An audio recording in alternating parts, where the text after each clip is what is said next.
Hey there, Solid Rock Church. Pastor Jason here with another question from one of our weekend services. Just a quick reminder, if you have any questions after our sermons on Sunday morning, you can email those questions to us. Just send them to questions@srchurch.tv. And so today's question has to do with faith. Here's the question. Is believing in Jesus the same thing as having faith? If faith comes from God and we can't just have it without receiving it, can you believe and be saved without being given faith? How do you know you have faith? Even the demons believe and shudder.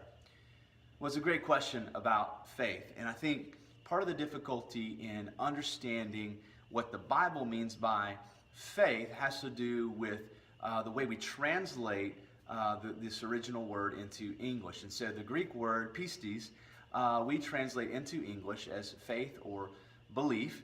And so the problem that we have is that we use those two words in a variety of different ways, from anything from a religious conviction to wishful thinking or hoping that something will happen.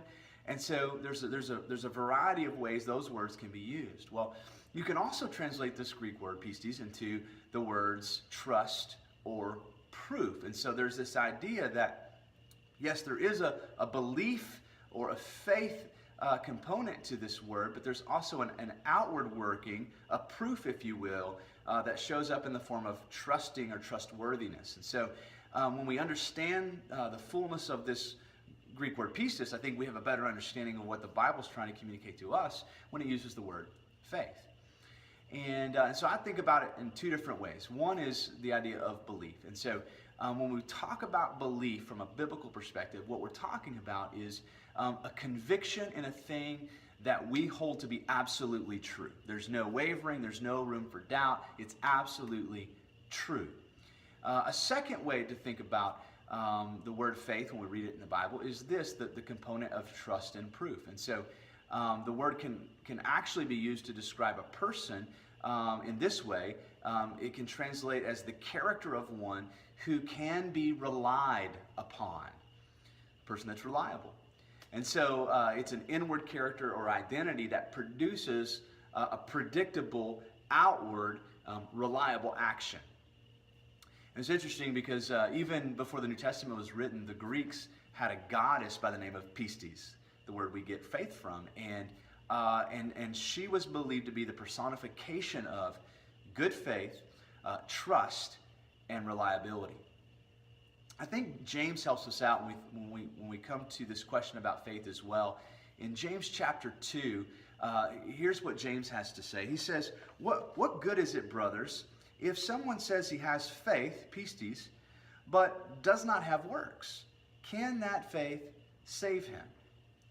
If a brother or sister is poorly clothed and lacking in daily food, and one of you says to them, go in peace, be warmed and filled, without giving them the things needed for the body, what good is that? So also faith, pistis, by itself, if it does not have works, is dead. I think James helps us out by giving us two categories in which to think about faith. And the first one is a faith that is dead. And so he uses the same word here that the Bible uses in terms of leading to salvation, faith that leads to salvation. And James says, listen, if the faith, this belief doesn't have an outward working of fruit, of good fruit, of some sense of proof, then it's still faith, but it's a dead faith. It doesn't produce anything good.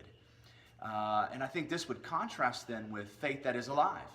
I think about what Jesus said in Matthew 13, using the parable of the seeds being sown on the different soils, and the fourth soil, the good soil that's set apart from the other soils, is known because when the seed falls on it, it receives the seed, and in such a way it churns with life and produces fruit. That's the primary distinction between a heart that receives the gospel in faith versus one that doesn't.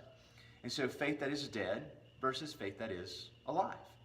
And James is going to go on to even give us further insight into this. In verse 18 of James 2, he says, but someone will say, you have faith and I have works. Show me your faith apart from your works, and I will show you my faith by my works. You believe that God is one? You do well. Even the demons believe and shudder.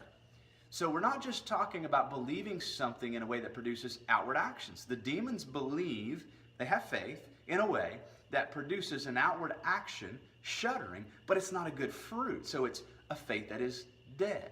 The faith that is alive then produces an outward action that is good, that is faithful to the one in whom you have faith. The Apostle Paul is going to give us some help as well in Ephesians 2 in reference to our salvation.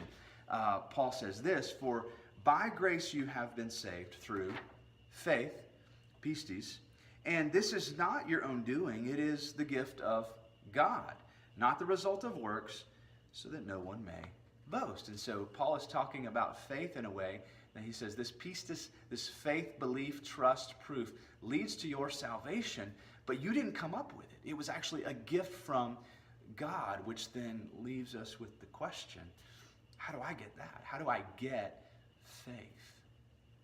Well, the Apostle Paul in Romans 10, I believe, lays out a beautiful overview of how the gospel and faith work hand in hand. In Romans 10, after laying out through rhetorical questions this priority and responsibility of the church to take the gospel to the unbelieving world, at the end of this particular section, the Apostle Paul in Romans 10:17 says this about faith. He says, "So faith comes from hearing." Faith comes from hearing what? Well, he goes on to say, faith comes from hearing, and hearing through the words of Christ. So what I believe that Paul is describing is that when we, as Christ's followers, take the gospel to the unbelieving world and we articulate the gospel to a heart that doesn't believe, doesn't have faith, that the gospel literally unlocks the capacity of this unbelieving heart to now believe, to receive and respond to the gospel message. And what I believe is happening at that moment simultaneously is the Holy Spirit of God is working in tandem with the articulation of the gospel in that person's heart, bringing the gift of faith that this person might hear and believe and be saved. Well, I hope this helps in your journey to learn about faith and what faith means to you personally. I appreciate you asking the question. I look forward to more questions that will come. And so thanks again. We'll be back with you soon.